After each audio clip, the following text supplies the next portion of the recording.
Yuk kita saksikan bersama Pendekar Gunung Asir Joko Sambang.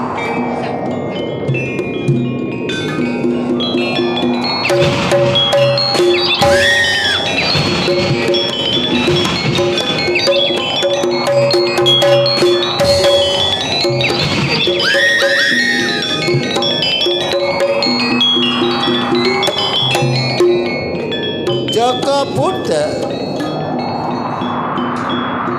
barek Joko Sambang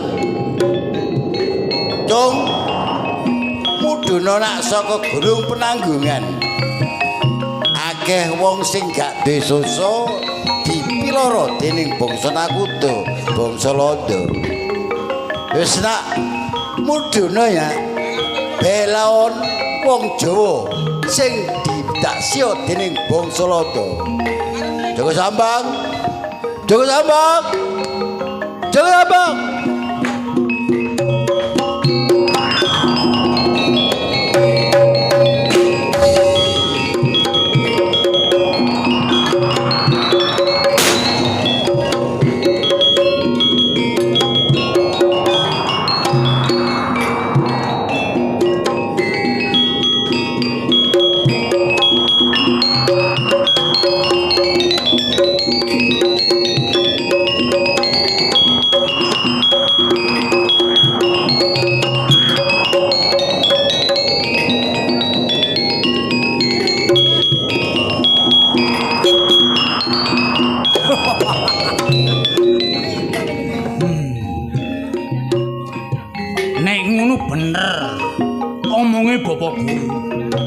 Dikongkon topo nanggone Gunung Penanggungan sing suwene 40 dina 40. Aku oleh pusaka. Mbok menawa iki iso barengi aku ngusir bangsa Walanda.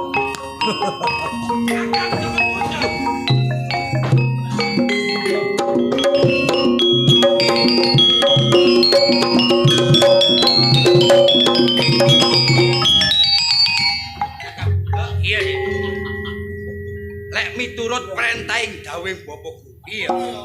Mertapa nok sasuwene 40 dina ning tak petung gorong jangkep rika ninggalno papan pertapan. Gini yo Kakang. Ngene, Dik.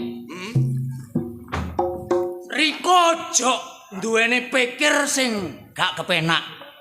Iya. Apa sebabnya aku ninggalno peno?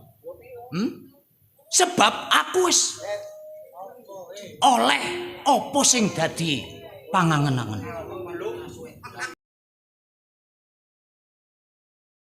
Oleh gawe, iya. Oleh piandel minangka kanggo depani sing waras ngalah. Heeh. Bener Buddha. Iya. Sing tak jalan. Eling den ilingo ya, Kang. Iya, iya. Rika wis oleh piandel, rika oleh panguwasa ing kadapan kula. Ojo tak siom bareng. Manglungku ndi ya. Yo, iku pancene wis tak hukum. Eling-eling awake dhewe nang nggone padepokan ya. Ndangak padha ndangak, ndiluk padha ndiluk. Nyecep ilmu jaya kawijayan guna kesantian lepas sangkan paraning. Mula senajano adikku Joko Sambang gak oleh piandel. Ning aku krungu tembang rawat-rawat tembange bakul sinambi wae. Iya. Yen wong tuamu iku duwe pusaka sing luwih ampuh. Barek pusaka sing tak cekel iki. Kang Buddha. Nyocokno barek kondorika. Iya. Nek aku gedhe tekadku, aku bisa mandekani nek ganku nek. Iya. Kang Buddha. Joko Buta antarane Joko Sambang. Iya. Senajan duduk dulur tunggal wadah bebasan. Ning tak ibaratno godhong suri. Iya. Lumat urip beda werna. Iya. Tapi Kang Buta, iya. Lek dicokot padha rasane. Mula mek menawa besok Joko Sambang butuhno balik tenaga iki. Tak jaluk kowe ewang-ewang. Aja kuwatir. Eling-eling senajan bener jarene kon mau ya. Bener duduk dulur tok kunir ning dulur tunggal sak perguruan. Mbok menawa lek awakmu dijiwit wong krasa lara, Kakang Joko Buntek uga ngrasakno lara. Matur nembah nuwun sing gedhe. Lek sampean duwe rasa gedhe nganggep seduluran bareng Joko Sambang. Iya. Wis kabudut. Lek ngono cukup sakmene wos. Ngono. Iya ya. Anggem sak. Aja kesuwen. Iya. Kembang sentul. Iya. Joko Sambang ngalor, Joko Buntek sing itu. Ayo padha-padha ngusir bangsa Walanda. Ayo Kang. Ayo.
Bener apa sing dadi omong? Lurah paling sugih sing dipercaya karo bangsa Londo. Kejaba Lurah Abilawa, Lurah Pandirejo. Awakmu mang wis ngomong.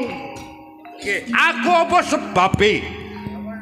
Wingi bengi ora iso turu, mangan ora iso wareg. Ngertenano. Kenapa Gus? Selawe tahun aku ngabdi dadi lurah ana Pandirejo. Leres nggih. Ilingan ore. Angger komprensi aku ditakoni kanca-kanca lurah. Nggih. Kok ora nggawa bojo? Apa sik dak payu rabi?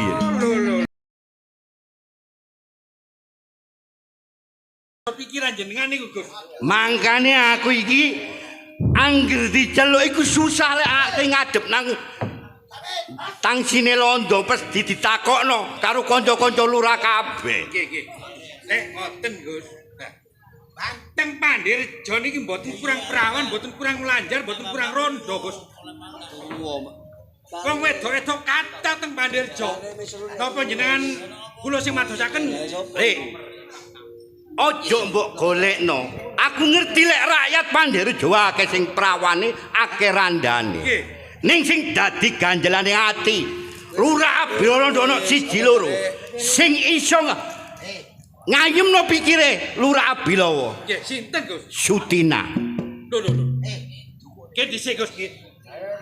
Lah Sutina niki kan pun gadah bojo Gus. Lah mulane iku rek. Lek Sutina aku ngerti ndene bojo. Nggih. Umpamane tak pek lan-lanan lho.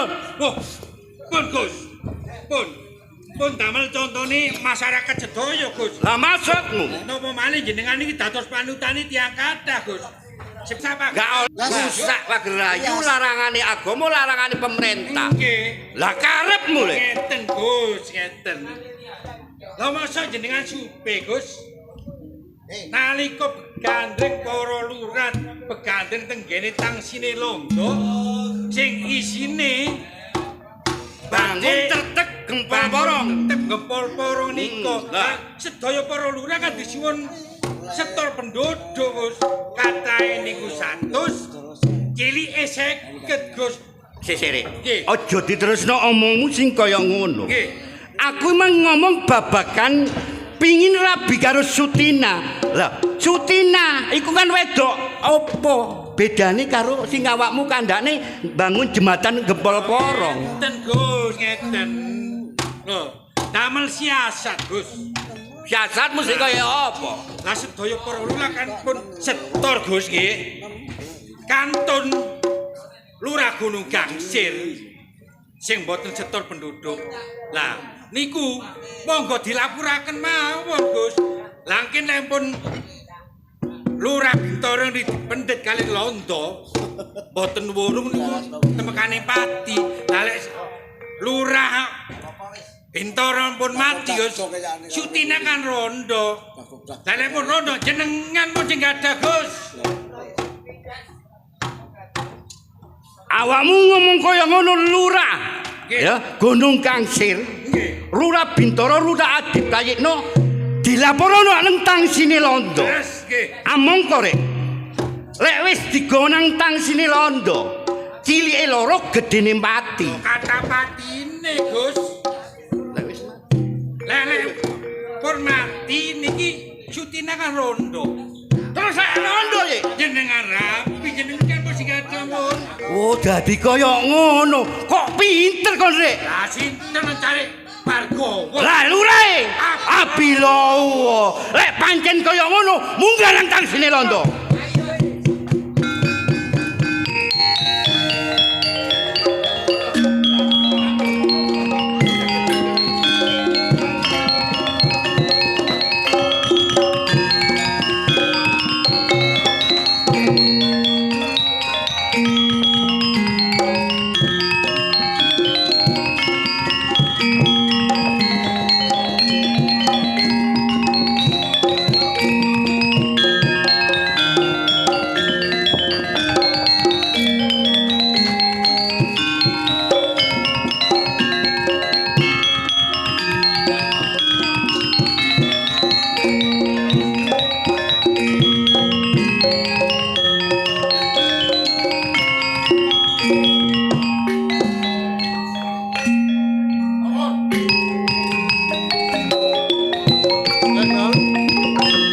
Ika tadi sudah melihat orang kita bangsa yang ada di Kepol-Pol. Semua yang Eke tugaskan Yes, untuk masyarakat membangun Gempol-Pol yes. untuk kemudahan transportasi sehingga berjalan jangan sampai tertunda. And itu tadi saya menyuruh Kopral Hakim kenapa tidak mau datang ke Kepol-Pol. Mungkin masih dalam pengawasan karena semuanya lurah di bawah pemimpinan Belanda memberi legasi yang terbaik untuk mengedukasi masyarakat membangun Gempol-Pol. Nah, ini. Kopral, gimana kamu menjaga yang ada di Kepol-Pol itu yang orang kita paksa? Sudah selesai. And saya sudah lihat pekerja-pekerja semua datang semua. Tapi hanya satu yang tidak, satu kelurahan. Itu siapa orang? Bintoro. Bintoro. Jadi lurah Gunung Kangsir itu lurah Aji Prayitno. Betul itu. Semua datang. Bagus, bagus. Jenderal. Itu tidak masuk kontrol. Ada laporan dari Kapten Hakim. Ya, itu lurah Abdi Prayitno tidak mau setor penduduk. Informasi. Kalau memang itu toh kenyataan, itu harus ditendok. Ditendok semuanya itu untuk menangkap itu. Semuanya perusuh-perusuh yang mengganggu perjalanan. Itu apakah benar apa tidak? Bicara dari Menol itu. Tinggal menunggu kedatangan dari lurah-lurah yang kami perintahkan. Semuanya untuk mengantisipasi jalannya pembangunan Gempol. Begitu. Siap. Tidak tunggu sebentar.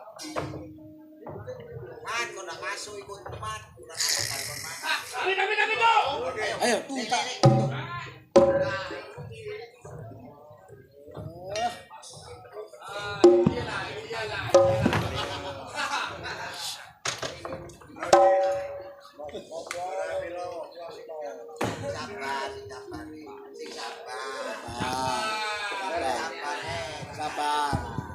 Sabar, Pak.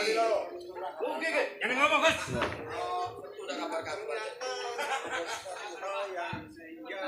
Dan kamu orang menghadapi Eke mungkin ada kendala untuk semua jembatan yang Eke perintahkan, jembatan Gempol-Porong, kemudian transportasi untuk pemerintahan Belanda dan untuk sekaligus masyarakat setempat biar lancar semua pembangunan.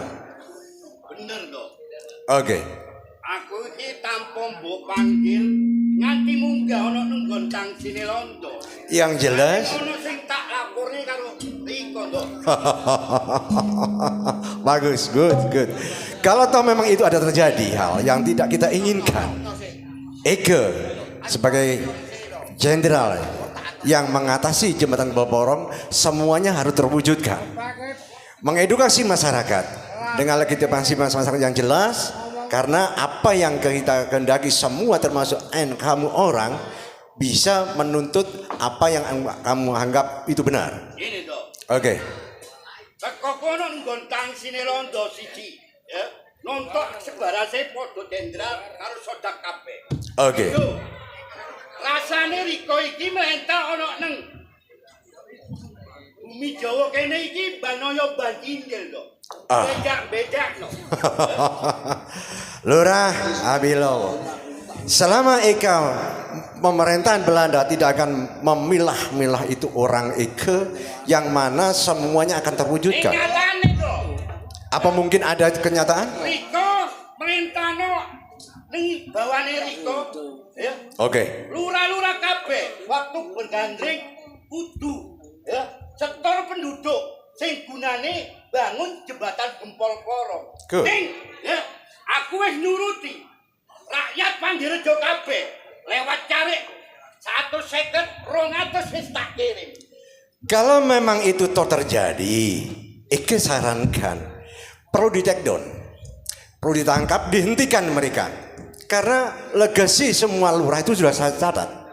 Cuma kok rakyat Pandirejo tok sing mbok kongkon bangun jembatan Gempol Porong to. Rakyat-rakyat ini koyo Lurah Bintoro, Gunung Gangsir, ora ono rakyat setugel sing iso bangun jembatan Gempol Porong. Ini benar yuk kamu bilang ada pembangkangan? Bener toh. Benar. Bener. Mergo Pandirejo iki waktu gandeng dijalui kirim penduduk ke 100 toh, 100 penduduk. Oke. Lah sing tak kirino 150 toh. Begini, karena kamu seorang itu sudah mengedukasi sama lurah-lurah sesama, yang mana semuanya berjalan dengan baik ketika itu. Ning nyatane Riko dadi pimpinan dadi jenderal Londo. Yo, Oke. nang jembatan Gempol Porong ben ngerti ku rakyate sapa. Oke. Sing melok bangun anu iki to. Menol, sini kamu orang. Ternyata semua pembangunan jembatan Gempol Porong ada kendala. Panggil Sembrul. Siap. Masyarakat.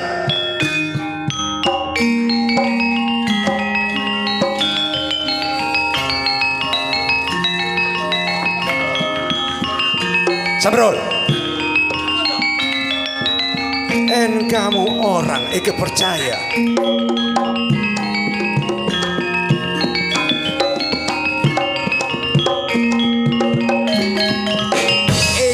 Sudah tidak kurang-kurang memberi apa yang kamu kehendaki. Namun nyatanya lurah, satu lurah yang tidak setor rakyat untuk membangun jembatan Gempol Porong. Itu benar. Kalau itu benar, kamu akan pecat. Ngene Tuan. Oke. Jane aku manut perintah Ndoro Gupermen. Iya. Nek Lurah Bintoro, ya Lurah Abilowo Pandirejo. Oke. Wis gak kurang-kurang perintah Bintoro karo Abilowo. Lho kan apa kok dikai? Begini, Lurah Abilowo sudah memberi saran, memberitahukan bahwa ada salah satu lurah yang membanggang perintah Belanda untuk membangun jembatan Gempol Porong, sehingga untuk mengedukasi masyarakat percuma. Ketika itu saya sering mengatakan, sering mengedukasi masyarakat. Jembatan bukan untuk pemerintah Belanda, untuk masyarakat. Sik jane sing gak kirim rakyat nok Porong ki sapa? Desa ndi?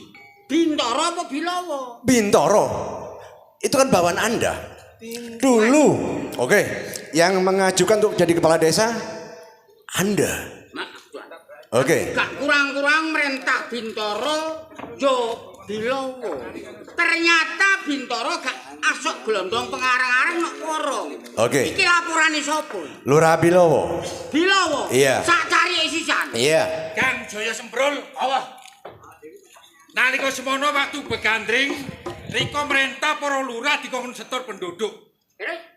K100 titi seket kanggene bangun tertek ana ing Gempol Porong. Ternyata Lurah Pandirjo, Lurah Abilowo, iki aku setor 150. Daftare kan ono niriko, dudono karo Ndoro Tuan. Seprene iki sing kerja paksa nok poro gak ono rakyat teko Gunung Gangsir. Riko jonge yang ngomong delokan daftare. Oke, begini. Kang Mas, semprul. Sakjane aku iki cara ngandani Riko iku dulur tuwa. Terus aku dadi lurah, ana Pandirjo Riko sing merintah, sing ngangkat. Ning Riko lek wis nganggep aku iki dulur. Lek merintah ojo mbanoyo bancinde. Lah Lurah Bintoro nggak bangun tertek rakyat ono nang Gempol Porong Riko menengae. Lurah Bilowo. Begini. Sekarang Ngertenono. Berarti Gunung Gangsir Lurah Bintoro gak kirim rakyat nok Porong. Iki atas laporanmu apa kenyataan? Dudu aku iku laporan iku mengadang-ada duduk aku nggak ambil muka nang Ndoro Jenderal. Riko ya sing dipercaya nang Ndoro Jenderal. Wis dunyane Riko wis akeh saka Ndoro Company Rondo. Ning Riko ya ndak mbok awati wong sing bangun jembatan nang Gempol Porong. Titi niku rakyate sapa? Bilo, ngertono.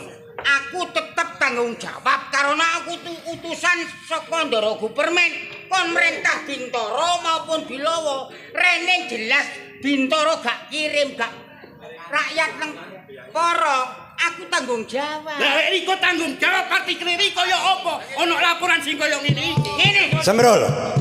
Eka buat putusan. Mulai detik hari ini, kamu orang pemerintahkan. Take down itu orang, Lurah Bintoro. Tangkap, penjara. Oke. Nek bener-bener kenyataane Lurah Bintoro Gunung Gangsir gak kirim rakyat nok Porong. Aku tetep tak ngurusi nok Gunung Gangsir. Oke. Itu hak Anda untuk menangkap itu Lurah Bintoro. Nek pancen aku dikongkon nok Gunung Gangsir nok Lurah Bintoro, tak gawe nok tasine ono. Aku njaluk tolong aku kudu dibantu. Oke, silakan. Semuanya WOC ikut tangkap itu Bintoro. Wis wadon pamit. Oke.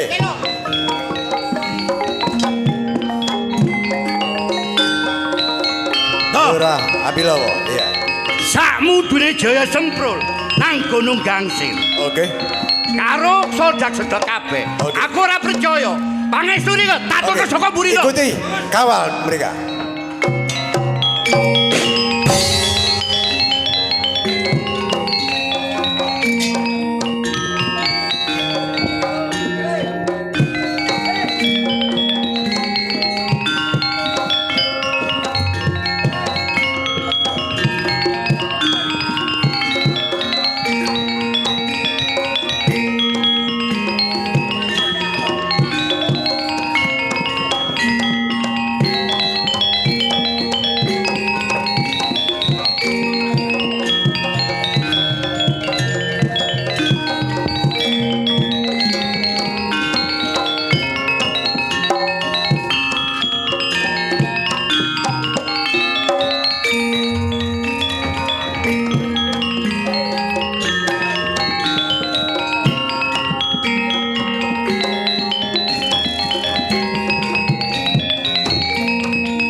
Yakin ngrasake pendopo iki sepi banget. Bagus.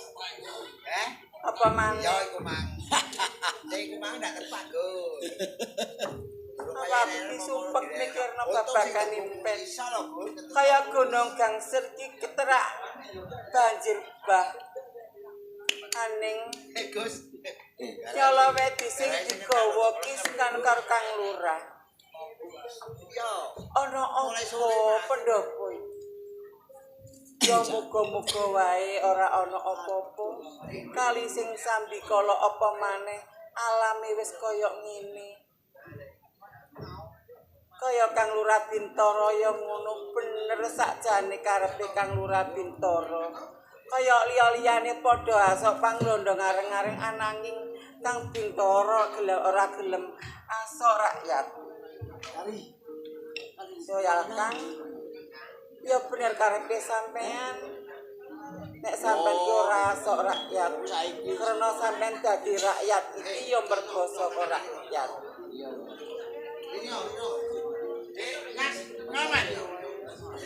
Loh, Kang. Wis teko sampean Kang. Iya.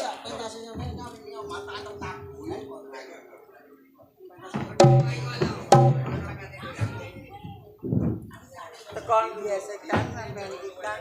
Seprono seprene wayang apa mau budayane urung balik iki. Terus piye Kang? Ana apa jajal Kang? Aku iki bojo pernah kuwatir lho Kang. Mae Joko Sam. Iya Kang Lurah. Ngertenono. Aja sampe rakyatku diasokno nang nggone gempol poro. Gak oleh opah, gak oleh mangan. Sak piro langsane nek wong gak oleh opah, gak oleh mangan. Rasaken rakyat. Ya bener Kang, bener karepe sampean disaken kaya rakyat iki dikon kerja paksa kaya ngono tanpa oleh opah. Sakno Kang, tapi ngene lho Kang Lurah. Pirang-pirang dina iki aku mikir Kang Lurah. Oh, Pikir iki bingung ya sumpek. sumpeke apa sih? Aku winginane iki ngipi lho Kang. Yo mesti wayang. Gunung Gangsir iki ketrak banjir sing gedhe ning nyolowet sini. Sing katut iki mbok sampean, dadi sampean tak jaluk sing ati-ati ya Kang. Ojo nemen-nemen mikiri mergo ngimpi. Ngimpi ngono jare wong tuwek kembangi wong tuwa. Mula njaluk nang Gusti sing gawe urip. Muga-muga Gunung Gangsir gak ana apa-apa kalisa ing sampe lapangan ya. Iya Kang. Tapi tak jaluk sampe sing ati-ati ya Kang, ojo sampe kuleno. Loh. Apa wis Waduh, Bahaya, Gus. bahasa? Niki wonten londo ampa-ampan saking ler kilen parane niki. Terus Tumujung ngriki nek jenengan mboten pindah saking ngene, waduh bahaya, Gus.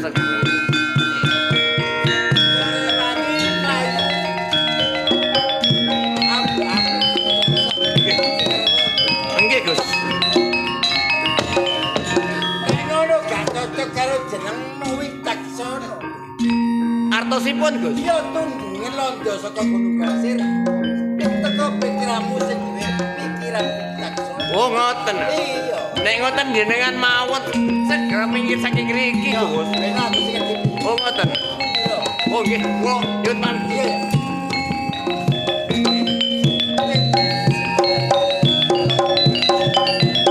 Iya Kang. Nek ana londo teko aku sing ngerti. Ngono ta. Iya.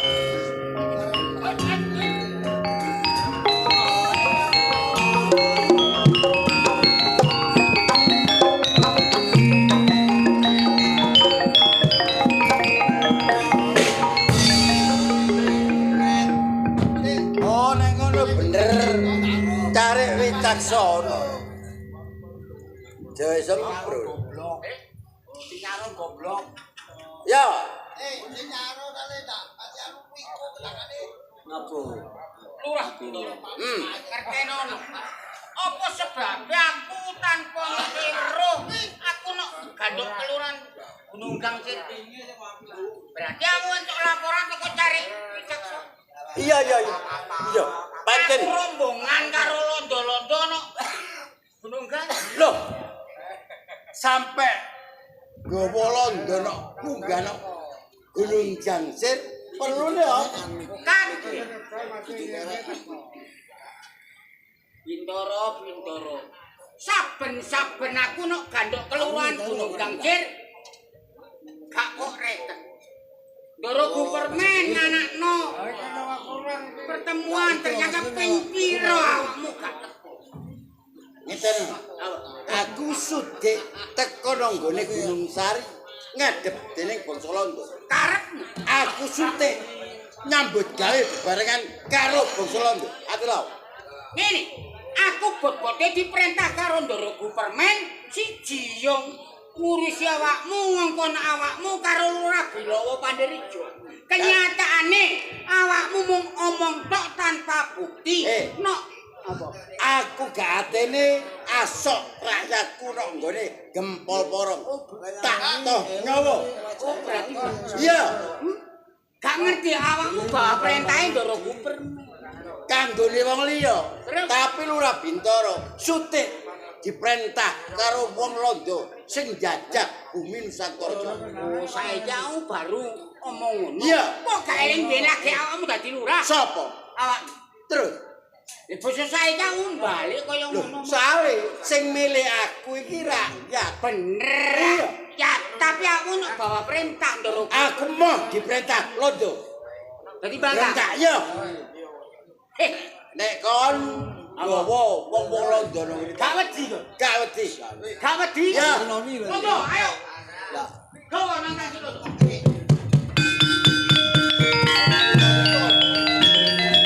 Kenapa Bapak Lurah Bintoro tidak mau suka berdua sama kita? Aku mau nyambut gawe bebarengan Bangsa Londo, Bangsa Nakudo. Aluwung aku mbelani rakyatku timbangane rakyatku mati luwe nang nggone Gempol Porong. Jadi Bapak Lurah Bintoro tidak mau kerja sama sama Ike. Gak atene nyambut Kalau gawe tidak Londo. mau kerja sama sama Ike, aku pegang Bapak Lurah Bintoro. Sik. Nek pancene Londo kabeh atine ngrangket Bintoro. Enteno, Dik. Ya, saya kasih waktu. Saya kasih waktu 5 menit. Dik, Sutina. Nek ngono gak luput, Dik. Awakmu ngipi nek gone Gunung Gangsir iku nemu banjir sing gedhe. Nyatane bangsa Londo munggah nang Gunung Gangsir iki karepe atine nggawa aku nang gone Gempol Porong. Ora tenan to, Kak. Apa sing tak pikir ki saben dina iki kan dadine kedadeane sing kaya ngene.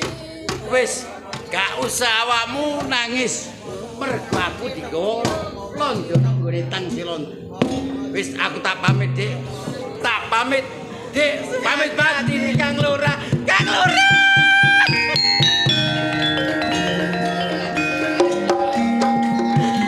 Kang Lurah. Kok ana kedadian sing kaya ngene,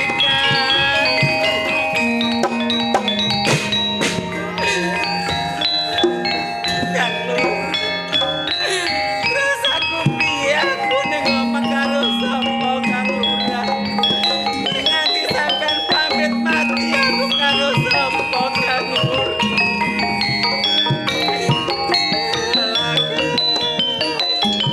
Ya wis tak tunggono muga-muga sampean slamet ora ana apa-apa Kang Lurah. Kok ana kejadian lagi sing kaya ngene Kang Lurah.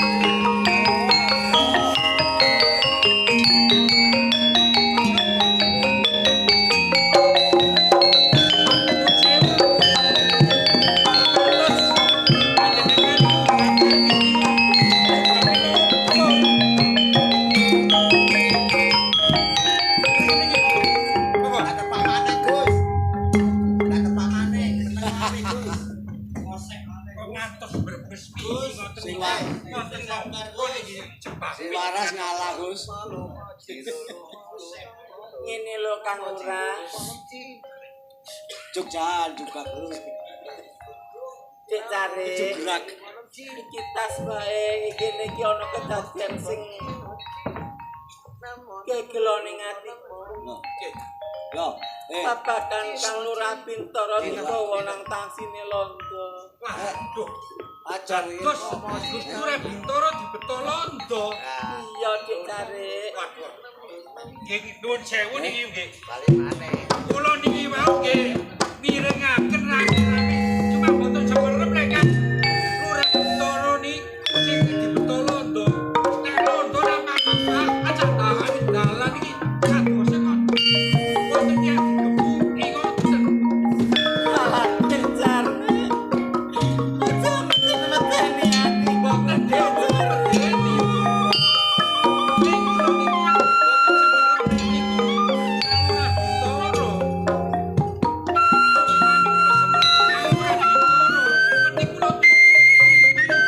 Ngono-ngono mangkel kok didelok.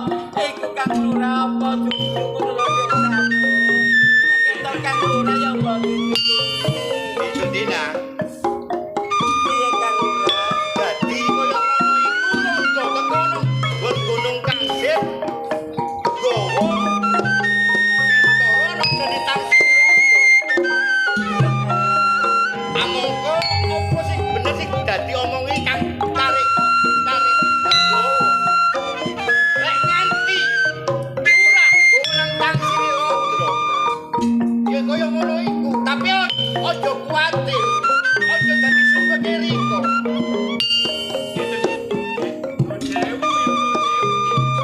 Iya desane.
Wong Kang Lurah Bintoro iki bojoku. Ya garwaku. Nek gak oleh susah terus aku piye jajane. Lah Kang Lurah dibetot tenggene londo niki nuwun sewu niku wau kata timbang uripe kata patine. Lah jenengan pun susah-susah. Wonten gantine sami-sami panutane tiyang kathah. Nggih Lurah. Karepmu iki piye? Nggih Lurah niku sing jamani jenengan pun. Iki lho, iki ganteni. Tetep dadi bulurah. Pun kuatir jenengan. Tapi ndak nang Gunung Gangsir, tak boyong ono nang Pandirejo. Dadi sampean rene kebaya-baya rene iki mau betheke mun kepingin rabi aku. Bloko soto wae. Gus, Wong aku jenengan wis jelas koyo Gus. ngene. Napa Wong enten pikir jelas susah. Kok malah aku arep koyo nang ngene iki jajal. Gak tambah dulu, kok malah tambah koyo ngene. Ngene. Awakmu lali karo janjimu nalika. Awak dhewe medheko karo bojomu. Bintoro. Aku pengen golek ilmu. Besok lek mudhun saka panjenengan. Gelem tak rapi nyatane. Jeneng aku mudhun saka panjenengan awakmu wis dirabi karo Lurah Bintoro. Aku mulai ben mangkel. Ora biyen Kang Lurah. Senalikane awake dhewe sing padha legane. Tapi aku kan wis diwektu karo panjenengan. Lah saiki aku nagih janji. Gelem ndak gelem. Nganti lu Lurah Bintoro ono ning Kasinodo mesti pati.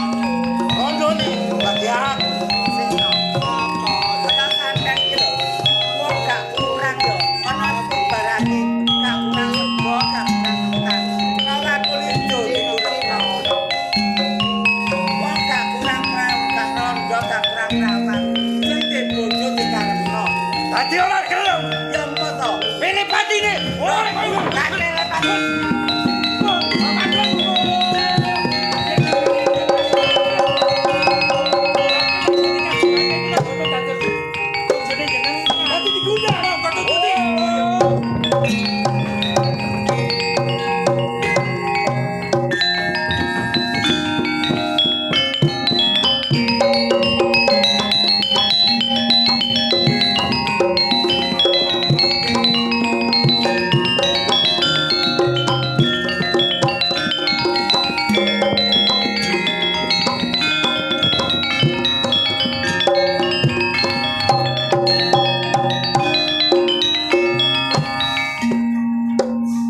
Piye lakonku sing koyo ngene?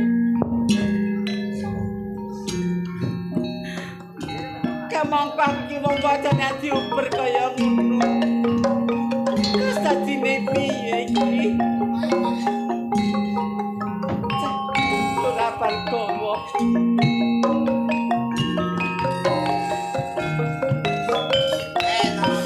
Alah Kang Lurah. Kene ana nasibku sing kaya ngene Kang Lurah. Aku rasane ora kuat Kang Lurah. Tinimbang urip Kang Lurah. Nek nyangko apa sing kaya ngene lho tak telepati Kang Lurah.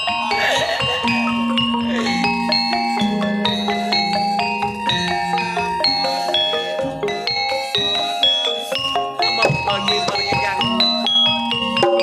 Sadurunge budal. Aku kudu ngerake gampang iki. Kene gunung Kangsir. Ora ana sapa wae sing kuat kejaba anakku sing Joko Sambang. Bapak.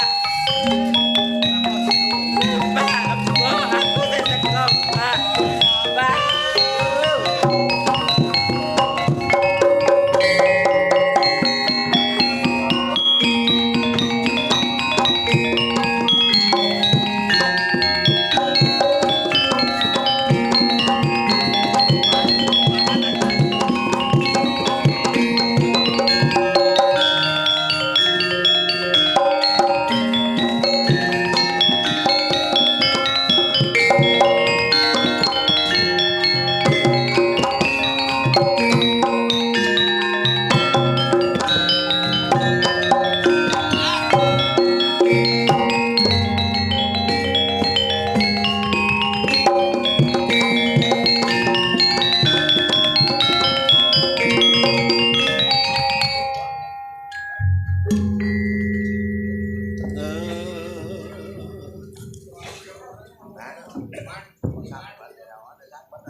Ijo-ijo dipangan luwak.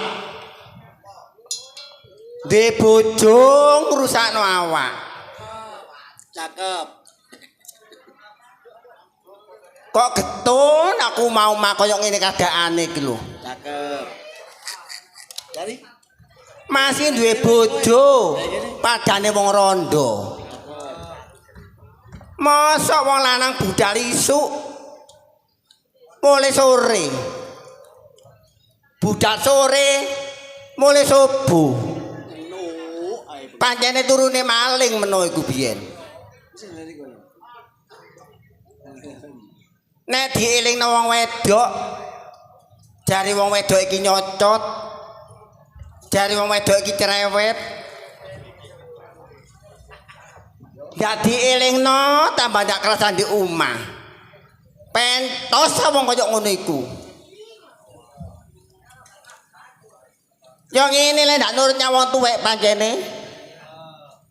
Masih omah-omah pirang-pirangane taun tak kerja anak ndek putu. wong lanang ndak pentos.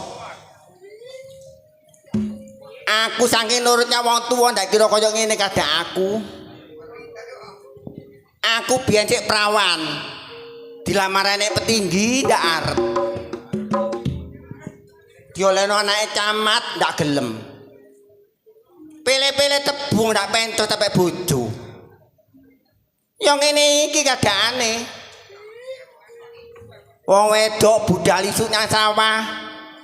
Mulai beduk, udan-udanan, panas kepanasan. Wong wedok medongkrong, wong lanang medongkrong, kok ndak potong denggule jari aku lho. Aku saking wis kadung anak-anak. Saking ndak ndek anak, ndak ndek putu, tak tinggal yang Malaysia tumpes wong kaya ngono iku. Mosok kok nyagreno kayane wong wedok tok mulai biyen. Lek ndak aku nyambut gawe ndak kira nguntal awake. Ndak kira badok cocote iku. Wong lanang kok manasno kuping mulai biyen. Kate ndak lara ati wong wedok kaya ngene iki.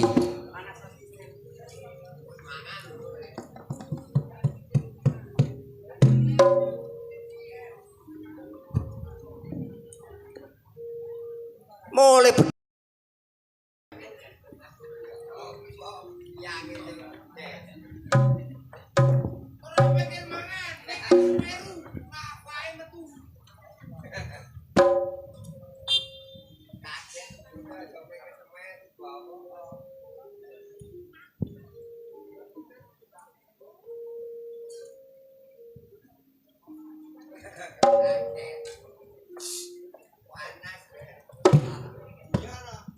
kok mulai Lah wong duwe omah.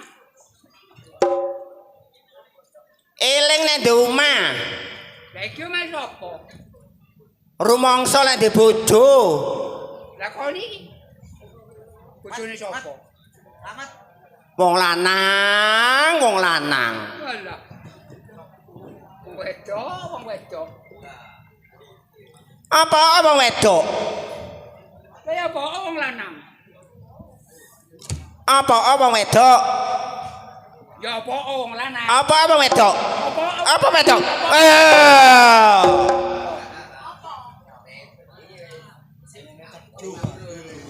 Wong tinggal wong lanang ndang ngomong ae kok gak canteng nang lambene lho.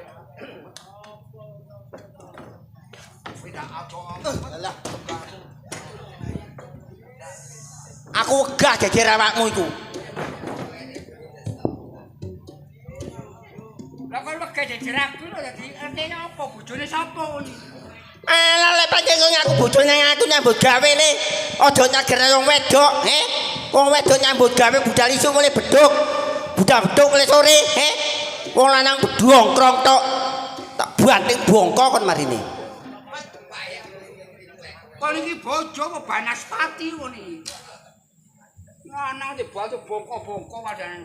Kon iki tak omongi. Aku ora wis ngomong piye. Dik, wis kok ndak senang sawah. Ndak usah matun. Ora wis. Ndak usah ngirim-ngirim nang sawah. Masa tak kongkon. Lah nek ngasap kok tak kongkon. Ya apa? Ndak oleh nyambut gawe matun tandur ndak oleh, Ndak oleh ngapik buruan kaya ngono iku dikon ngasak. Tates kaya ngono iku, Wong lanang ndak nyukupi, dicuk ndak teles, dibong ndak makan yang dapurmu iku. Wanti maneh. Kon niku wis untung tak karepi. Aku biyen saiki kon dukono ndak kira katut le. Lah kok lalar gawe dukun koni lho. Dukun ndi sing anu? Wong kok gak mampan nang dukun. Eling mbok riwayate biyen. Nek kepengin petuk aku, Ndak eling kon. Angger mari maghrib krining etan. Marisa Krining ulon. Sepeda. Jariku nggo sepeda RT. Ya apa nek jaiku? Beletok disak. Aku ngrombe ono sebel ngono ta. Oh, kon iku salentek ngamek. Kadane wong ndak tau kenek. Oh, aku getun oleh wong. Aduh, kon muni getun oleh aku, Iya. kon rugi oleh aku. Iya. Pirang hektar sawahmu le, pirang kandang kebusatmu. Wong lanang ngomong sapenake. Biyen ndak seneng aku dok ngono carane. Tak idok melet kan Madin yo. Aku iki wong lanang bojomu rek. Bojo le ngakoni bojo nang aku. Wong kok ndak belanjani nang aku. Lek ndak aku nyambut gawe, ndak kira nguntal, ndak kira badok cocotmu. Maneh ganti maneh. Aku ngene iki nuruti omonge wong tuamu. Apa omong tuaku? Biyen aku sik tas-tas kawin ambek awakmu, wong tuamu mari ngomong bapak iku biyen. Le. Kok ndak usah nyambut gawe ado-ado. Lah nek ya to oleh bapakmu wis nang Malasima ku. Malasima omonge pelu kono. Negara ado iku. Wong kok ndak wani nyambut gawe ado, wegah nyambut gawe soro, jagakno kayane wong wedok. Kok diseneni bapakmu? Alah ndak kira nyeneni wong tuaku le. Iku rak saking karepmu dhewe kaya ngono iku. Wong kujangane bapak ngono. Biyen biasa nyambut ado-ado nang iku bojomu duwe sangkolan sawah tak lokek. Wis sangarep garapen sawah bojomu iku.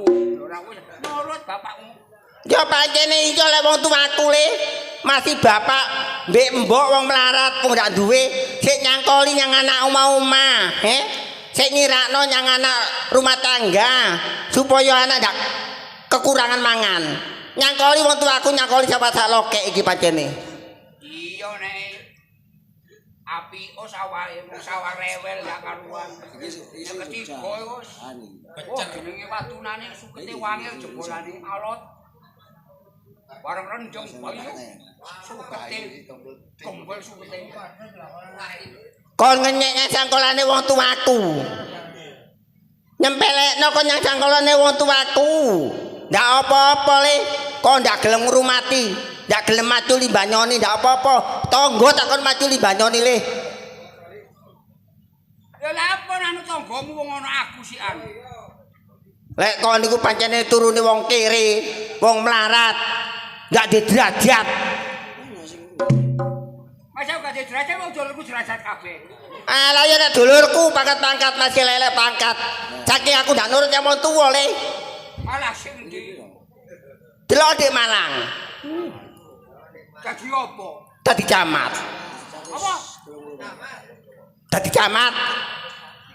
Mek kucok. Delok Dik Jember. Dadi apa? Dadi polisi. Mek kucok. Delok ning Probolinggo. Dadi apa? Dadi Santara. Ya masih dulurku kok tak kena kajono. Alah dulur sing ndi wong kono atas arek kowar ngono lho.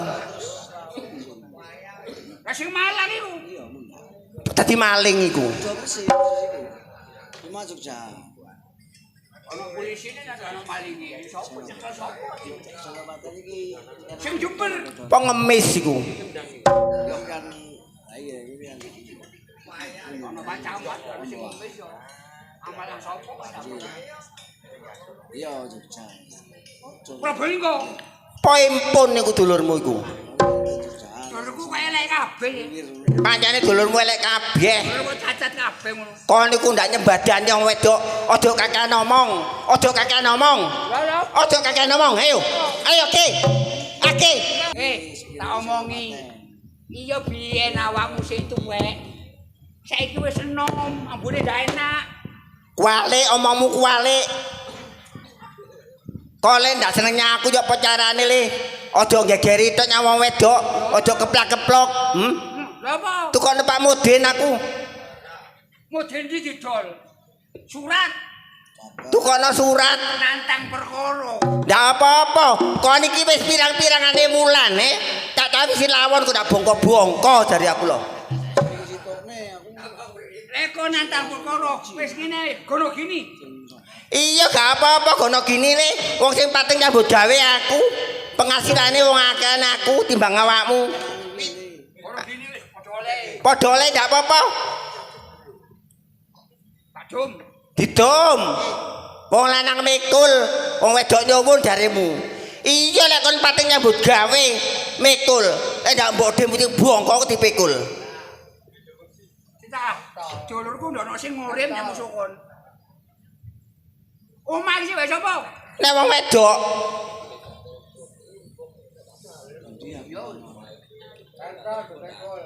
Sawah. nek wong wedok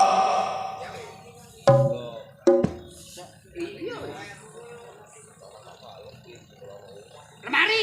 nek wong wedok Kandang buriu. nek wong lanang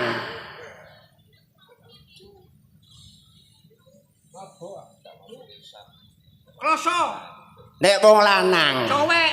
nek wong lanang Cowek kena sing lelem. kok tambah suwe kok tambah nyocot waduh sak wadok rewel padane belanjane wong wedok sedina 1 juta Yo saiki ketok sapa abane? lho sapa sapa iki lho Kaya Sutina. Yo ta. Celon-celon lho, celon.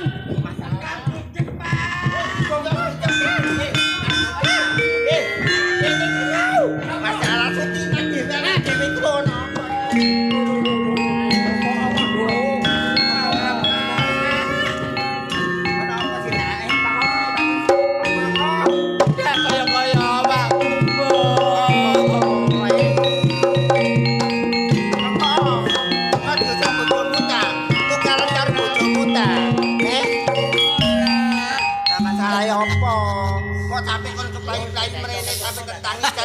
masalah apa? Ngene lho, Mbok. Ora, Pak. Balik mlerok ae, Gus. Kang Lurah digawa nang tangsi lho, Pak. Lho, lha apa digonyang taksi londo ku lha apa, Ya pokoke gak gelem asok rakyat digawe ning gempol porong kuno, Pak. Dadi Kang Lurah iki mau dicekel digawa mrono. Pajarene si Jaya Semprul sapa kuwi? Sapa? Sapa sih, Kang? Aku Iku lho Lurah Bergawa iku lho, Pak. Bilowo ta? Lurah Bilowo karo carike pisan. Ah, iku manang omah aku diputhuk-puthuk aku tene dirabi lho, Pak. Ya, ayo. Sapa sing kate dirabi awakmu ta? Aku mbok kan dirabi. Lurah Bergawa iku. Lah iya, wong kon iki ana bojone. Lah kok lancang Lurah Bilowo Lah iya. Kok cerongoan temen. Nulung aja jenenge dulur. Lah iya. Dulur masih dulur kecok kunir.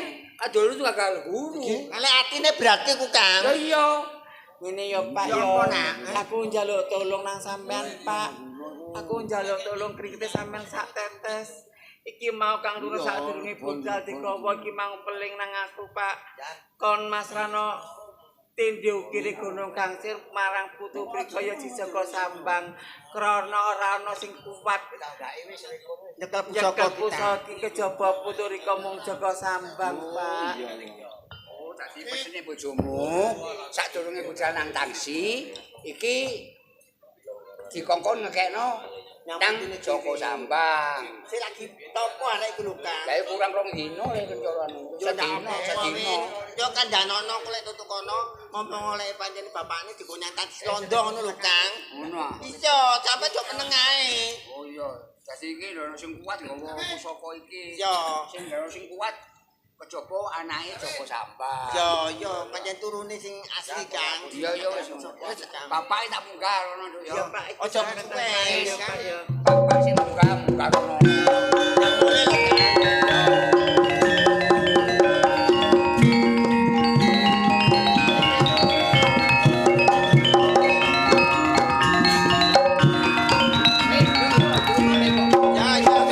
Sing hati-hati lho yo, Kang. Penting bapak menutuk kono, bapak nak munggah nang mbokmu.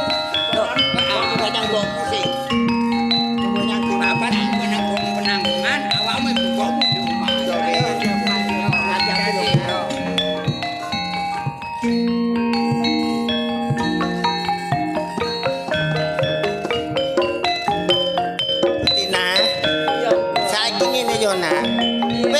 pantes ana bener lek kon iki mlayu nyanggoni wong tuamu kene ya. Senajan keadaane kaya ngene mbokmu nak. Elek-elek pancen wong tuamu lah kate sambat nyang sapa nyang wong tuwa karo bapak ya. Saiki ngene ya nak. Piye, Mbok? Saiki kono aja enak-enak dungakno bapakmu yang penanggungan ngomong karo si Joko Sambang ya. Iya, Mbok. Saiki ngene ya nak. Lawang iki padha dinep. Lek kok abilawa lek nututi mrene. Kan ngerti lek kene mae wong tuane. Ayo.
kadung kencur tapane kaya ngene. Lali mangan, lali turu. Saking kepingine gayuh. Karepe ya tak. Aku nek ngene eling kudang-kudangane Mbah biyen. Nek mbukae wong topo sing gentur tapane. Iki jarene kudu jebol wulu nok jembolane sikil. Jajal tak jajali tak jebole wulu jembolan.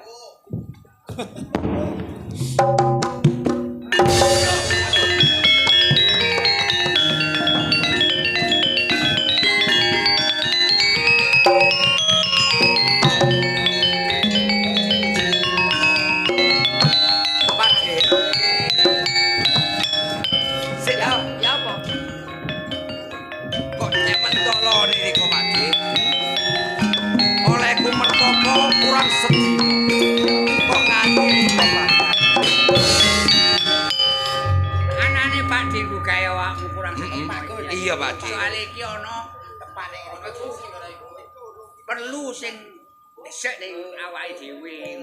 Sadurunge Joko Sambang jumangkah nok ereng-ereng Gunung Penanggungan, Pak. Iya. Weling balik Pakde. Aja pati-pati Pakde iki munggah apa maneh mbadano balik Joko Sambang mertopo. Iya. Lho muspro lek ngene Pakde. Lho gak muspro ngono, Nak. Iki Pakde ana kepentingan nang awakmu. Soal rumah tanggane Makmu Sutina karo rumah tanggane Pakde iki sing dadi tanggung jawabe Pakde.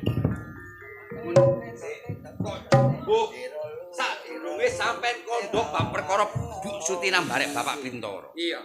Olehku mertapa pirang-pirang dina Pakde sing padhang nok pikirane jog sambang pek gambarane Bapak Bintoro barek Ibu Suti. Nah, iki ateges kabeh wong tumus karo pikiramu.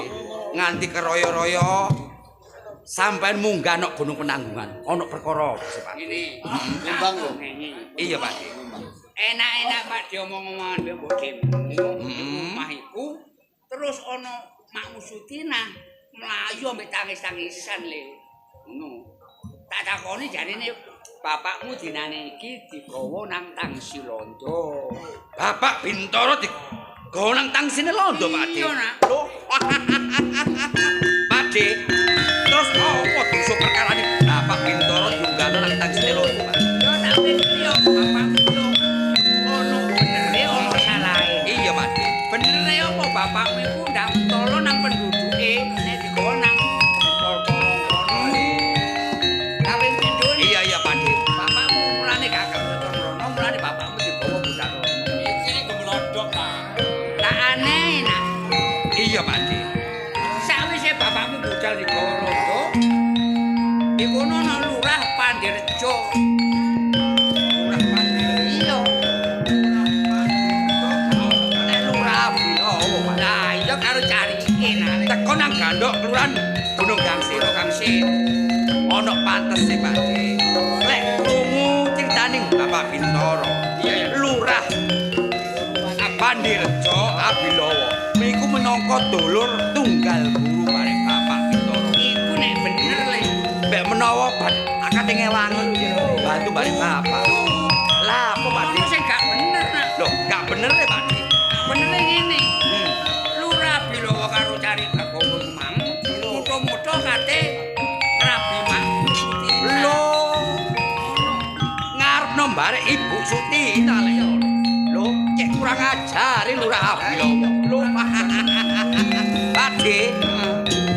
Wong gak kurang ketan, gak kurang sego, Pak De. Iya ya nak. Wakul ijo kok dikurepno. Nah terus Gak kurang perawan yo gak kurang rondo. Wakul ijo kok sing duwe bojo kok dikarepno, Pak De. Ngono lho, Pak De. Wah, lek ngono, Pak De. Lurah Abilowo deder perkara. nah iku makane makmu bukan nang Mulai, Pak De. mulai nang Pak De. Iya, Pak De. Iki makmu Sutina pesen nak. Bapakmu ditolong pesen nang makmu Sutina. Iya, weling apa, Pak? Kongkon ngeterno pusaka iki nang ngene awakmu le. Kandhane Bapak Bintoro. Kandhane Bapak Bintoro ndono sing kuat. Nang pusaka iki kejaba wong pusaka dijaba awakmu. Lho, dadi kandhane Bapak Bintoro gak ana sing kuat nggawa tindhe Gunung Gangsir. Kejaba anak turuning Bapak Bintoro ya aku Joko Sambang. Gak layak tak delok. Riko manggawa pusaka iki sentoyongan, Pak De. Apa mergo gedhe kadigdayane pusaka iki, Pak De? Lah perkara apa, Pak De? Wah. Pak De, lek ngono tak apa piantil teko Bapak Bintoro, Pak De.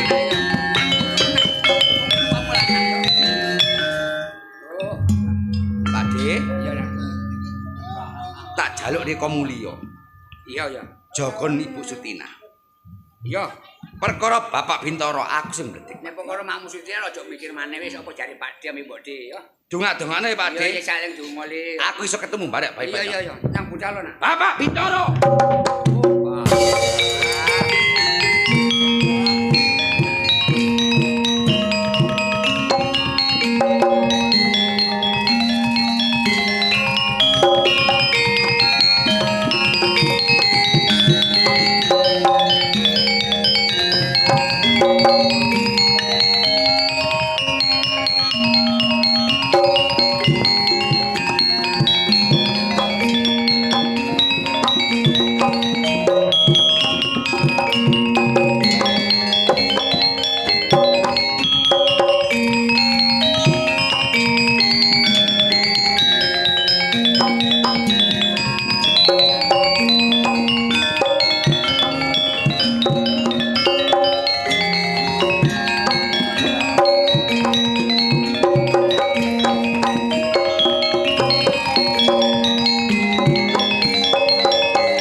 cakep.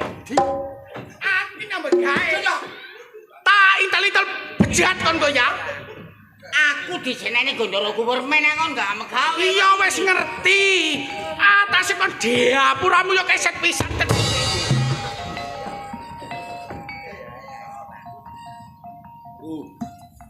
Oke. Nggih. Wong ngono kuwi teplekno, Bu. Iki rakyat endi? Pandirjo. Wis gak usah nyambi gawe rono. Engko lek ana sing takon sapa sing kongkon leren Jaya Sembrul.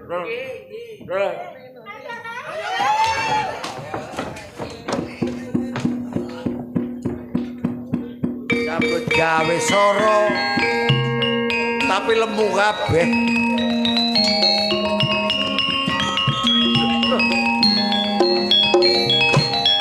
Gus, kula dumugi ngriki, Gus.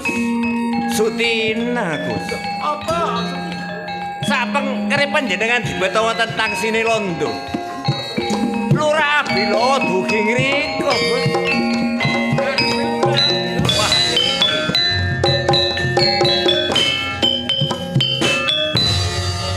Abilo ini mutu-mutu mateng Sutina. Dadi Sejanipun badhe dipek bojo. Oh nggih. saiki wong ora rapi lho. Lho teng ngrika teng gandok ngrika. Nek Dos pundi? gak sampe teko nang gone tangsi londo. Tak adepane lu rapi lho. Ayo. Nggih, monggo.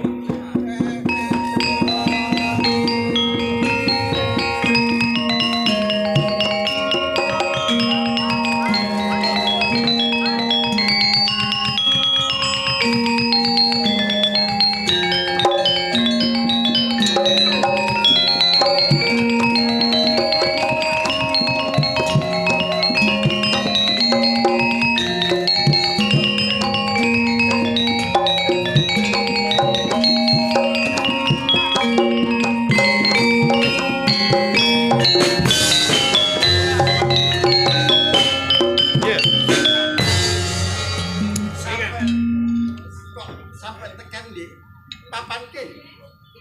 Ya ngertenano. Aku iki ati nyusul nang nggonmu nonton awakmu jare dicekel karo londo.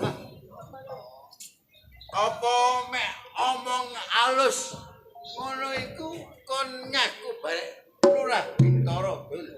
Loh, Aku jadi lho. lah maksudmu? Kon nganti kroyo-kroyo tekan papan kene. Lah awakmu ngudak Sutina. Bintoro. Tak aling-alingano mesti awakmu wis krungu saka carikmu. Bener. Aku pancen dendam karo Sutina. Kok lak ngerti sih? Sadurunge dadi bojone Sutina kan tahu gandeng renteng karo aku, tahu janji tak rabi karo aku. Lek ngono buka lempitan sing lawas. Bener Sutina iku duwekmu mbiyen. Lah saiki wis dadi bojone Lurah Bintoro. Lek kanggomu paling seneng iso rabi karo Sutina, tapi lek Lurah Pandirejo Abilawa ya gak rilo ning jone ning ati. Oh, lek ngono becik kon iki. Kamangka biyen nyecep ilmu, golek ilmu nang gone Bapak Guru Sabaya Putih, Sabaya Pati, sumpah. Bareng saiki awakmu nganti lali. Sumpah nang gone guru. Yen nalika pengen bener sumpahe kaya ngono iki. Tapi aku wis model saka padepokan. Gedhe rene atiku. Aku iki dendam karo awakmu. Oh, lek awakmu pancen karo pengin karo Sutina. Lek wis mati Lurah Bintoro. Lah saiki ngene ya. Sutina tak rabi gelo ora awakmu. Gak oleh. Gak oleh. Bintoro apa Abilawa? Oh, tenai.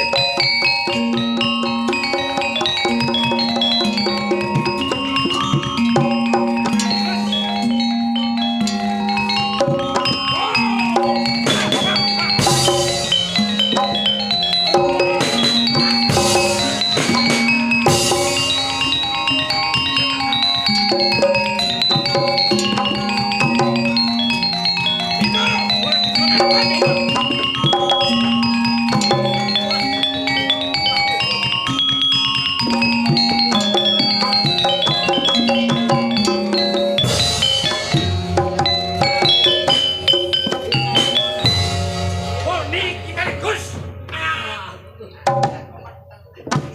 Kamu.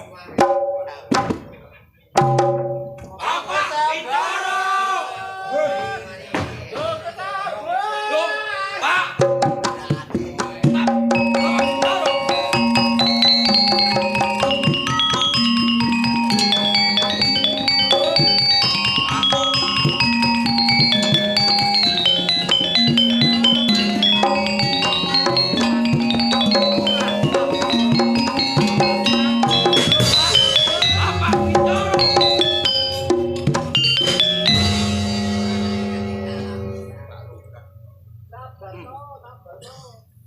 Bapak Bintoro mbarek carik wicaksana. Nganti dadi korbaning Lurah Abilawa mbarek carik Bargawa. Lho. Lurah Abilawa deder perkara ngilani mbarek dadane Joko Sambang. Tuntut mati.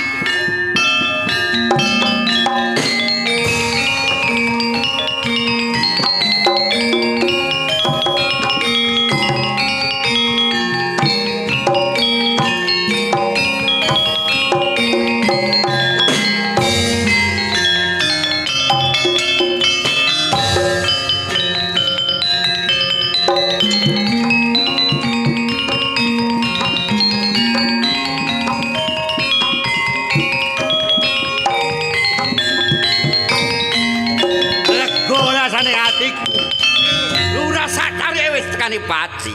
Pun mati sedaya. Saiki Mboten enten sing ngalangi Gus. saiki kari bojone aman kan. Ya Allah, iki sinten Gus? Lho.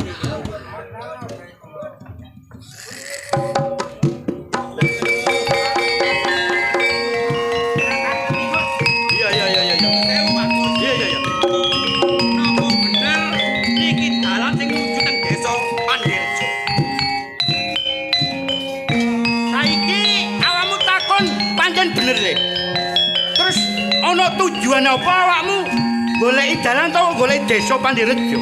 Saperlu kula badhe nemoni bareng Lurah Abilawa sak cari Bargawa. Lah wis ketemu lurah karo cariye. Kula nagih patine tiyang sepatu. Lho. Sik. Sadurunge aku njawab. Jenengmu sapa? Kula Joko Sambang. Joko Sambang arek saka Gunung Gangsir. Lah bapakmu sapa? Bapak kula Lurah Bintoro ya Adi Prayitno. Gus, Oh, Lurah Abidawa, Lurah Adi Prayitno. Gus mriki. Hah? Papan kebenaran niki Gus. Maksudnya? Nah niki calon anake jenengan. Oh, ya sik. Pun kasar Berarti ibumu Sutina. Dengan tepak kali ibu kula Lho aku, kowe dono liya, selek awakmu goleki Lurah Pandirjo, Lurah Abilawa, aku Lurah Abilawa ya iki carik Bargawa le. Dadi iki dedek piateke Lurah Abilawa sacari. Lho, engko sik. calone. Lek awakmu anake Bintoro, terus ibumu Sutina, Lah bapakmu kan wis ndono umur. Wis tekane pati. Ibumu biyen nate janji. Lah bakal dadi bojoku. Lah kon iki anakku le. Lah sana jenengan iki. Abilawa, Apa? enteng ilatmu. Ngarani aku anak. Lah terus. Lah bener sih. Lek Sutina iku ibumu kon anake Sutina. Lah bakal dadi anakku. Gak sudi Joko Sambang dadi anake Herdele Londo. Loh, Dadi pekake Londo. lho kok kaya ngono. Lah kamu masih ndak dadi pekate Londo. Lurah Pandirjo soge. Tak penakno uripmu. Akonono, Pak. Akonono. Ya, bener omonge carekku. Abilawa, Ha. kon wis gawe patine wong tuaku lanang. Lah maksudmu? Gak iso gawe patang utunge wong tuwa Joko Sambang. Mula aku tak tagih patine wong tuaku lanang. Dadi awakmu nagih patine wong tuamu lanang sing mujur ngalor. Bener. Wong tuamu biyen tunggal guru. Ilmune wis kebek. Bareng aku nyecep ilmu padepokan. Lah awakmu lho, arek sik wingane sore mek Joko Sambang. Ipari basane durung tuwuk ngombe uyah. Kok malah nantang karo Ulura Abilawa. Iya. Lek tanah Nusantara Jawa sik ana prejengane kaya Lurah Abilawa lho ngrusak pernatan lho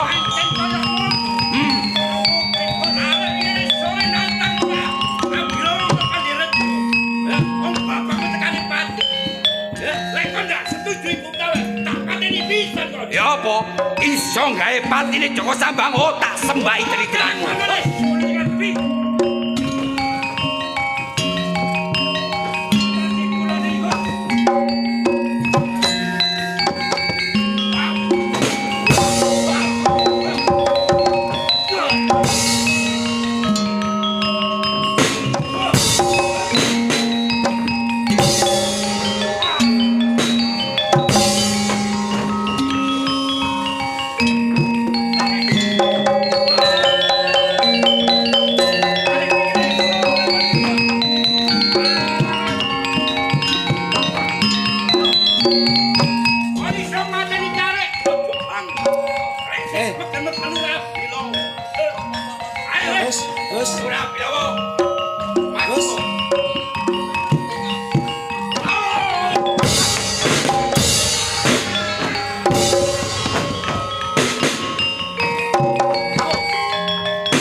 Nyocokno barek dosa pralane gawe sengsarane bangsa Jawa.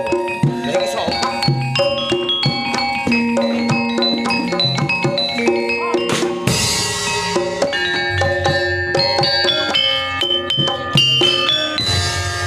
Cari bargo mati, Bilawa mati susah. Sopo sih? Kula Agus. Kula sing mati. Tolong. Kula Joko Sambang. Sambang. Joko Sambang anake Lurah Bintoro. Oh, dadi aku turune Bintoro kok. Dadi sing mateni Bilawa sak cari sisan awak. Nggih kula. Sebabe. Lho. Lurah Bilawa damel patine jam Jadi bapakku mati. Nggih. Wonten malih sing mateni nggih Lurah Bilawa. Dadi awakmu saiki gak lega gak lilo nek gak iso bales patine bapakmu. Tetep kula tagih patine jam 11. Nanti Bilawa sak carike mati sisan. Kita lah bagus. Dikomang ngomong sampai mocot-mocot koyok-koyok ketun barek patine Lurah Abilawa. Diko niku sinten? Nggih. Oh, guru ro ah. Derek. Bapakmu aku Jaya Semprul. Saestu ta. Iya. Kok iku kok gawe-gawe. Kalau ngidul karo bapakmu aku. Diko niku kancane bapak kula ta. Hah? Pekatike kesete londo. Aku. Nggih. Aku yo kancane bapakmu. Sinten jeneng diko? Ujenge Jaya Semprul. Semprul. Untung. Napa? Bang, Untung Bilawa sak carike kok pateni. Momo gak kok pateni merajalela. lho dinas Ngondrawara niki. Ngondrawara. Ken bagus, Jaya Semprul. Iya. Niki mesisan gawe cincin-cincin gak urung teles. Iya, terus Anteke bangsa Londo Lurah Abilawa sak carike wis tumekaning pati. Mesisan gawe. Lek perlu sak abang cindile bangsa Londo tak patenane bagus. oh bagus, berarti berjuang demi nusa bangsa. Lho nggih, kula tepingin ngamardikakno daerah tlatah Gunung Gangsir. Aku tak melok yo. Lho monggo, dalane Tangsi Londo niku. Dalan Tangsi Londo. Tangsine nggih. Dalan Tangsi Londo jane menggak-menggo. Nggih. Aduh. Lah sing cedhek te pundi? Hah? Sing dalan cedhek. Golek dalan pintas. Nggih. Awakmu arah ngetan, ya, ngetan teko perapatan belok nganan, kira-kira 200 meter iku Tangsine Londo. Oh, dadi niki lurus Ya kanan. lurus nganan 200 meter ikulah Tangsine Londo. Lho, dadi mriku Tangsine Londo. Iya. Pati kondo. Rasa kapusi.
Kapten.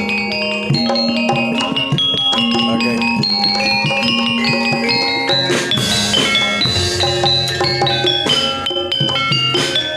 Selama ini untuk jembatan Porong sudah 85% selesai.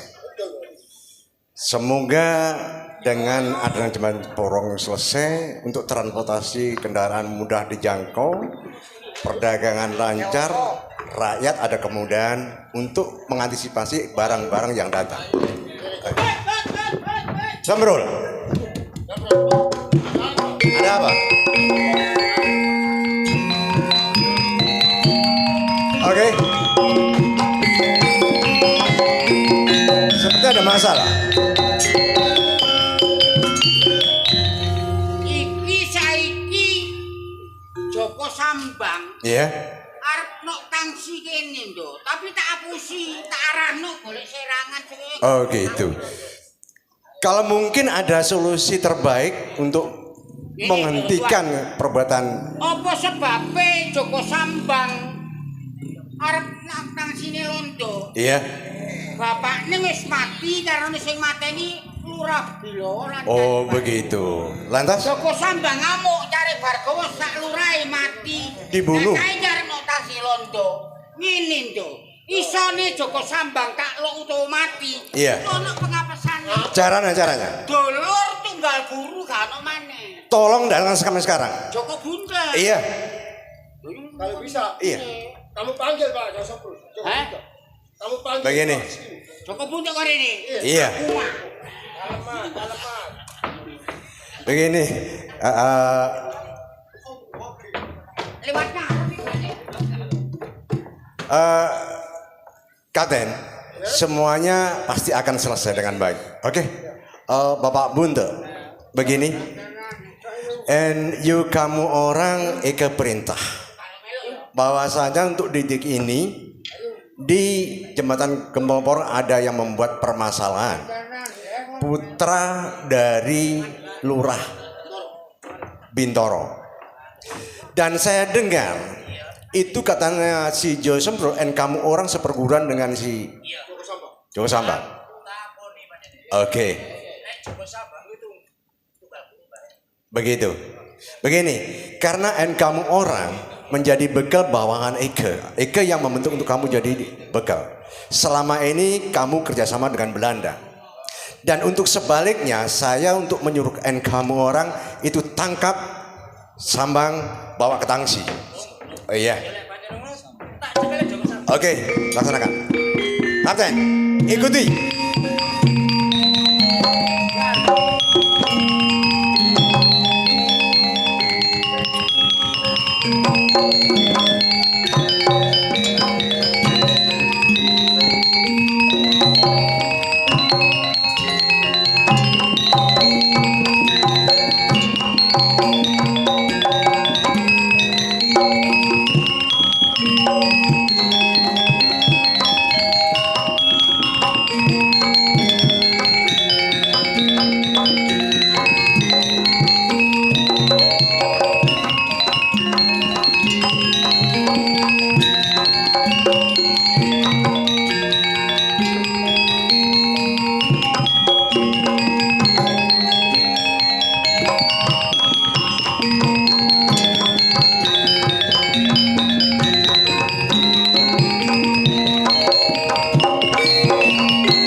Sampai deketin nanti.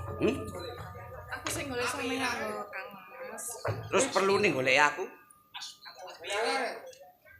Oh, ya. Aku ya Mestine sampean duwe rumangsa kangen. kangen. Sauno uga aku ya ngono, Dik. Aku ya duwe rasa kangen bare sampean. Tenanan. Ini Destiny, biyen aku tahu janji bare sampean. Ya. Lek wis aku iso ngamardikakno tlatah Gunung Gangsir, iso gawe tentreme Gunung Gangsir gak esuk gak sore, sampean tak jaluk tak rapi. Ya, tapi sing sabar sauno. Aja keburu-buru pean. Ya, lho. Kan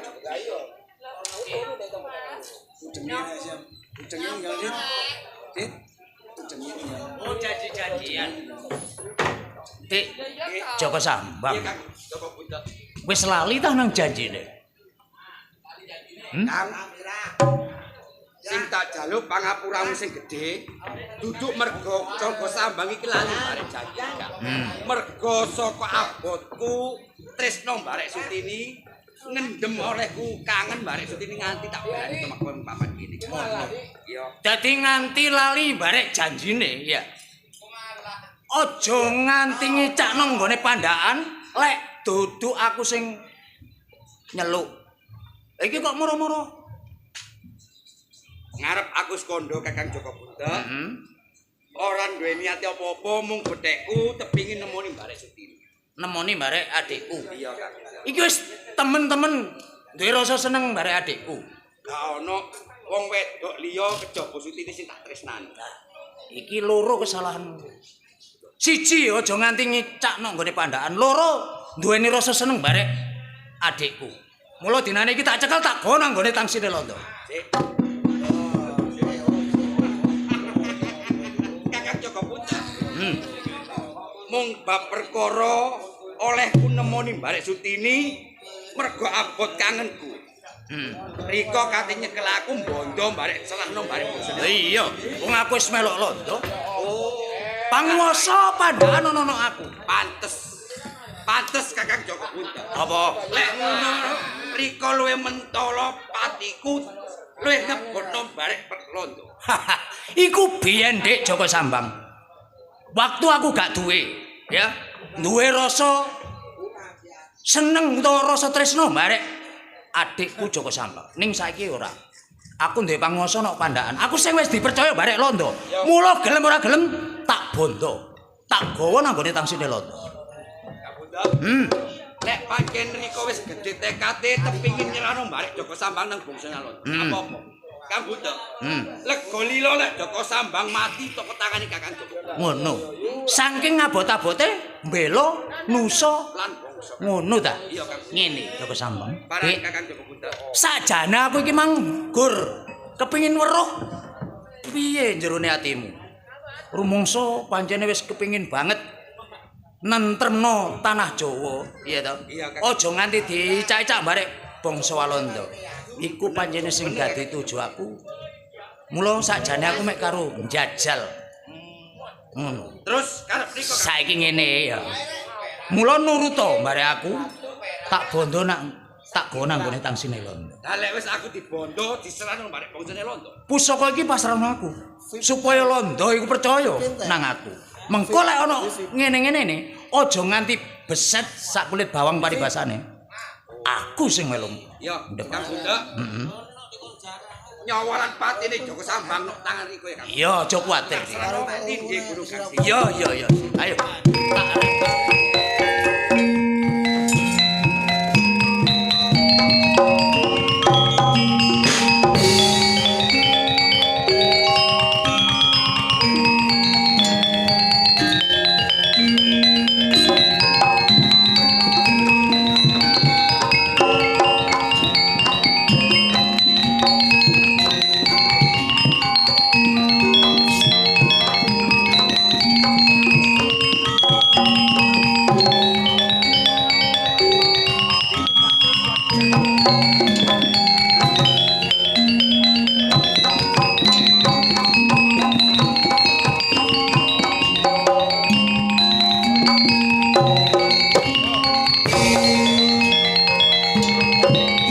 Kapten, siapkan amunisi. Eke hitung. Kalau sudah terakhir hitungan, tembak. 1, 2, 3.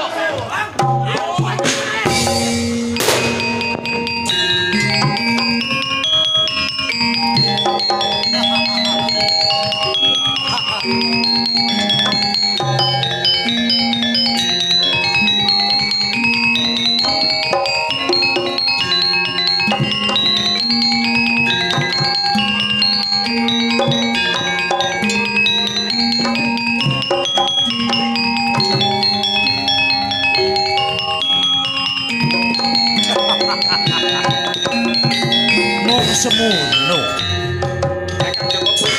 Iya iya. Tak kira tangeh lamun tanpa rekodayane sampean mondo aku serahno barek bangsa Londo. Iya iya. Saiki Londo kocar-kacir akeh sing mulih nang negarane. Iya iya. Perkara iki teko perjuangane Joko Sambang Pendekar Gunung Kangsir.